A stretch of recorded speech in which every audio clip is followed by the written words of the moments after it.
আসসালামু আলাইকুম। আশা করি সবাই অনেক ভালো আছেন। পঞ্চম শ্রেণীর আরও একটি নতুন গণিত ক্লাসে সবাইকে স্বাগতম। আজকের ক্লাসে আমরা গণিত বইয়ের 6 পৃষ্ঠার অনুশীলনী 1 এর 2 নং অঙ্কগুলোর সমাধান করব। 2 নংয়ে লেখা রয়েছে গুণ করো। এখানে মোট 6টি অঙ্ক রয়েছে। আমরা এক এক করে সকল অঙ্কগুলোর সমাধান করব। দেখো 2 নংয়ে যে সংখ্যাগুলো রয়েছে প্রত্যেকটি সংখ্যাতেই কিন্তু অনেকগুলো করে শূন্য রয়েছে সর্বশেষে। তো এই শূন্য সংবলিত কোনো সংখ্যাকে গুণ করার জন্য আমাদের সহজ পদ্ধতিতে গুণ অবলম্বন করতে হয়, যেটা আমরা আগেও একটা ক্লাস করেছি, তোমাদের মনে আছে কি না? শূন্য দিয়ে যে কোনো অঙ্ক গুণ করা কিন্তু খুবই সহজ। এজন্য শূন্য সংবলিত কোনো সংখ্যা পেলে সেগুলোকে গুণ করতে বললে আমরা সহজ পদ্ধতিতে গুণ করব। সহজ পদ্ধতিতে গুণ করার জন্য কিভাবে সংখ্যাগুলো লিখবে দেখো, সমাধানটা যখন লিখবে সংখ্যাগুলোকে এমনভাবে তুলবে যাতে শূন্যগুলো একটা সাইডে থাকে। যেমন 430 এর শূন্যটা, আর এখানে যে শূন্যটা আছে এই দুটা শূন্যকে আমি এই সাইডে রাখলাম। এখন একটা ডটেড লাইনের মাধ্যমে এই শূন্যগুলোকে আলাদা করে দিলাম। কেন আলাদা করলাম? কারণ এই শূন্যগুলো দিয়ে আমরা গুণ করে গুণের ফলাফলটা বেশি দূর বাড়াবো না, সহজেই খুব দ্রুত কিভাবে গুণ করা যায় সেভাবে করে ফেলবো। শুধু 5 দিয়ে গুণ করব আর ফলাফল বের করে ফেলবো। 5 দিয়ে 3কে গুণ করলে 3 5 15, 15 5 হাতে থাকে 1। 4কে গুণ করলে 4 5 20 আর 1 যোগ করলে হয় 21। 21 লিখে দিলাম। 5 দিয়ে কিন্তু গুণ করা আমাদের অলরেডি শেষ। এখন যে শূন্যগুলোকে আমরা বাদ দিয়ে এসেছি, কয়টা শূন্য ছিল শুধু গণনা করে লিখে দিলে হবে। 1 2 3, 1 2 3, শেষ। গুণফল শেষ। এখন 2 নংটাও একইভাবে আমরা এমনভাবে তুলব যাতে শূন্যগুলো একটা সাইডে থাকে। 800, এখানে 2টা শূন্য, এখানেও 2টা শূন্য একই সাইডে রাখলাম আর 9টাকে লিখলাম এই পাশে। এখন একটা ডটেড লাইনের মাধ্যমে আমরা এই শূন্যগুলোকে আলাদা করে রাখলাম। শুধু 9 দিয়ে 8কে গুণ করো, 8 নং 72, 72 লিখে দাও। আর এইখানে কয়টা শূন্য আছে গণনা করে শুধু লিখে দিলেই হবে। কয়টা? 1 2 3 4, 1 2 3 4। গুণফল শেষ। কত সহজ না? সহজ পদ্ধতি মানেই অঙ্ক খুবই সহজ। এবার 3 নংয়ের যে সংখ্যা দুটি আছে সেটা হচ্ছে 4320কে গুণ করতে হবে 190 দিয়ে। তো আমি প্রথমেই সংখ্যা দুটিকে নিচে নিচে তুলে নিব আর এমনভাবে তুলব যাতে শূন্যগুলো একটা সাইডে থাকে। 4320, এখানে একটা শূন্য আছে, এইখানেও একটা শূন্য আছে, তো এই শূন্য আর এই শূন্য একই সাথে রাখলাম। আর 190 লিখে ফেললাম। এবার আমরা গুণ করব আর এই যে শূন্যগুলো আছে এগুলোকে একটা ডটেড লাইনের মাধ্যমে আলাদা করে রাখলাম। আর শুধু এই অঙ্কগুলোকে আমরা গুণ করব। প্রথমে 9 দিয়ে 2কে গুণ করব। 9 দিয়ে 2কে গুণ করলে 9 দুগুণে 18, 18 8 হাতে থাকে 1। 9 দিয়ে 3কে গুণ করলে 3 নং 27 আর হাতের 1 যোগ করলে হয় 28। 28 8 হাতে থাকে 2। 9 দিয়ে 4কে গুণ করলে 4 নং 36 আর 2 যোগ করলে হয় 38। এবার এই 1 আছে, কিন্তু এই শূন্য দুটো যদি আমরা বাদ দেই, মানে যদি চিন্তা না করি, তাহলে আমরা এই অঙ্কগুলো গুণ করব, আমরা সেটা বলেছি। তাহলে এই অঙ্কগুলো গুণ করলে এখানে এই একটা কিন্তু দশকের ঘরে আছে, তাই না?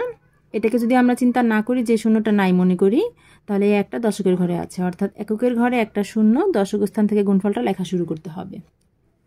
1 দিয়ে 2কে গুণ করলে 2 একে 2, 1 দিয়ে 3কে গুণ করলে 3 একে 3, 1 দিয়ে 4কে গুণ করলে 4 একে 4। এবার এই যে পেলাম এগুলো আমরা যোগ করব। 8 শূন্য যোগ করলে 8, 8 আর 2 যোগ করলে 10-এর শূন্য, হাতে থাকে 1। 8 আর 3 যোগ করলে 11 আর হাতের 1 যোগ করলে হয় 12, 12 আর 2 হাতে থাকে 1। 3 আর 4 যোগ করলে 7 আর হাতের 1 যোগ করলে হয় 8। আমরা এই যে এই লাইনের এই পাশের অঙ্কগুলোকে গুণ করে গুণফলটা পেয়েছি এটা। আর আমরা যে 2টা শূন্য বাদ দিয়ে এসেছিলাম সেই 2টা শূন্য এখন হিসাব করে শুধু লিখে দেব। কয়টা শূন্য বাদ দিয়েছিলাম? 1টা 2টা। এই যে শেষ গুণফল, এটাই উত্তর। এরপর 4 নংয়ের যেই সংখ্যাগুলো রয়েছে একইভাবে আমরা 4 নংয়ের সংখ্যাগুলোকেও নিচে নিচে লিখে নিব আর শূন্যগুলোকে একটা সাইড রাখবো। 6150 আর হচ্ছে 820। ডটেড লাইনের মাধ্যমে শূন্যগুলোকে আমরা একটা সাইড করলাম।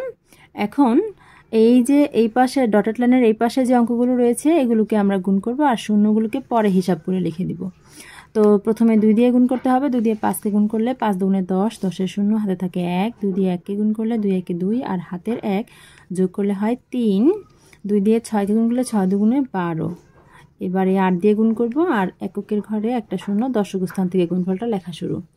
8 দিয়ে 5 কে গুণ করলে 5 8 40, 40 শূন্য, হাতে থাকে 4। 8 দিয়ে 1 কে গুণ করলে 8 একে 8 আর হাতের 4 যোগ করলে হয় 12, 12 2 হাতে থাকে 1। 8 দিয়ে 6 কে গুণ করলে 6 8 48 আর হাতের 1 যোগ করলে হয় 49।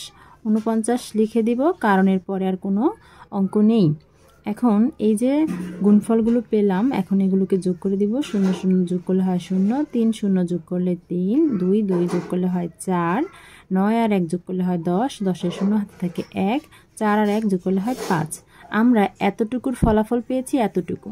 আর যে দুটা শূন্য আমরা বাদ দিয়ে এসেছিলাম, কয়টা, একটা দুটা, এই দুটা শূন্য এখন হিসাব করে লিখে দিব। এটাই হচ্ছে আমাদের গুণফল। এরপরে 5 নংয়ের যে সংখ্যাগুলো রয়েছে আমরা একটু খেয়াল করি। 5 নংয়ের সংখ্যা দুটি হচ্ছে, একটা হচ্ছে 3400 আর একটা হচ্ছে 700। এই দুটি সংখ্যাকে আমাদের গুণ করতে হবে। এখানে বেশ অনেকগুলো শূন্য রয়েছে, এই সকল শূন্যগুলোকে আমরা একটা সাইডে রাখবো। তো 3400 আর আছে 700, এই যে একটা ডটেড লাইনের মাধ্যমে আমরা একটা সাইডে রেখে দিলাম শূন্যগুলোকে, আর এটা গুণ করতে হবে। শুধু আমরা 7 দিয়ে এই সংখ্যার অঙ্কগুলো গুণ করব। 7 দিয়ে 4কে গুণ করতে হবে। 7 দিয়ে 4কে গুণ করলে 4 7 28, 28 8 হাতে থাকে 2। 7 দিয়ে 3কে গুণ করলে 3 7 21 আর হাতের 2 যোগ করলে হয় 23। 23 লিখে দিলাম। এখানে কিন্তু আর কোনো অঙ্ক নেই। তাহলে এইটুকুর গুণফল হচ্ছে এতটুকু। আর শূন্য বাদ দিয়েছি কয়টা, একটা দুইটা তিনটা চারটা, শুধু হিসাব করে লিখে দিলে হবে। 4টা শূন্য দিয়ে দিয়েছি, তো গুণফল শেষ। এটা বেশ সহজ ছিল। এখন 6 নংয়েরটা। 6 নংয়ে অনেকগুলো শূন্য রয়েছে। আমরা যতগুলো শূন্য থাকবে সকল শূন্যগুলোকে একটা সাইডে রাখবো। একই সাইডে আমাদের রাখতে হবে। দেখো এখানে 3টা আছে আর এখানে আছে 2টা শূন্য। তো এই 2টা শূন্য আমি এমনভাবে লিখলাম যাতে একটা ডটেড লাইনের মাধ্যমে এই শূন্যগুলোকে আমি সাইডে রাখতে পারি। এই যে দেখো এখন এই লাইন, ডটেড লাইন আঁকলে আমি কিন্তু শূন্যকে সাইডে রাখতে পারছি, তাই না? এই শূন্যগুলোকে একটা সাইডে রাখতে পেরেছি। এখন শুধু 9 দিয়ে 6কে গুণ করো। 9 দিয়ে 6কে গুণ করলে 6 9 54, 54 লিখে দাও, কারণ এরপরে কিন্তু আর কোনো অঙ্ক নেই। এতটুকুর গুণফল হচ্ছে এতটুকু। আর শূন্য এখানে কয়টা আছে, 1 2 3 4 5, গনে গনে বসিয়ে দাও। 1 2 3 4 5, শেষ। এই তো গুণফল শেষ। দেখেছো শিক্ষার্থীরা, এগুলো কত সহজ ছিল। তোমরাও তোমাদের খাতায় এভাবে করে ফেলবে। আশা করি বুঝতে পেরেছো এবং তোমরা তোমাদের খাতায় করতে পারবে। দেখা হবে পরের ক্লাসে। ততক্ষণ পর্যন্ত সকলেই ভালো থেকো, সুস্থ থেকো আর আমাদের সাথেই থেকো। আল্লাহ হাফেজ।